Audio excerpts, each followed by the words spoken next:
As the Russian war in Ukraine enters its second week, it's time to make Putin an offer to end the fighting. The United States and NATO have implicitly staked out a maximalist position. Putin retreats and the pre-war status quo is re-established. That's morally defensible but not going to happen without weeks of fighting. Even then, Ukrainian victory is uncertain. Instead, the United States should offer Putin a neutral but independent Ukraine. A quick settlement would save thousands of lives. Although some might argue that this constitutes Russian victory, it wouldn't. An independent and democratic Ukraine would continue to exist as a rebuke to Russian aggression. The U.S. and NATO have not declared specific conditions for ending the war but have expressed many versions of this aggression must end. This implies that the situation returns to what it was before the invasion began. Such a position is morally justified. The Russian rationale for invading, a peacekeeping operation to eliminate neo-Nazis, is incredible. As everyone now understands, the real reason is Putin's desire to re-establish Greater Russia, the Russia of the Soviet Union or even the tsars.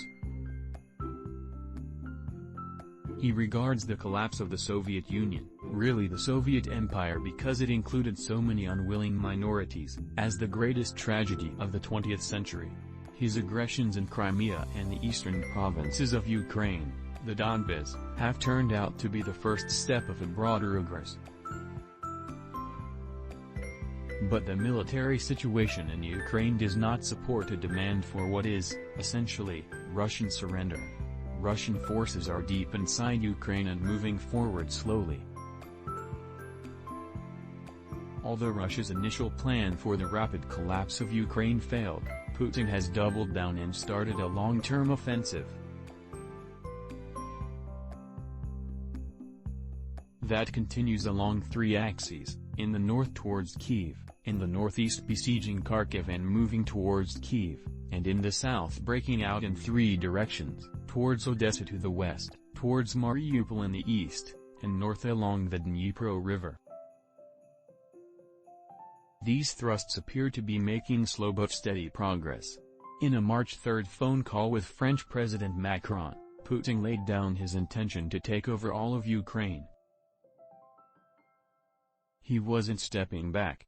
Ukrainian forces are doing surprisingly well, having defeated the initial Russian attacks and now resisting the Russian advances step by step.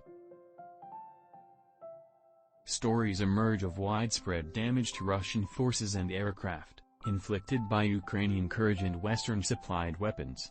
But casualties mount.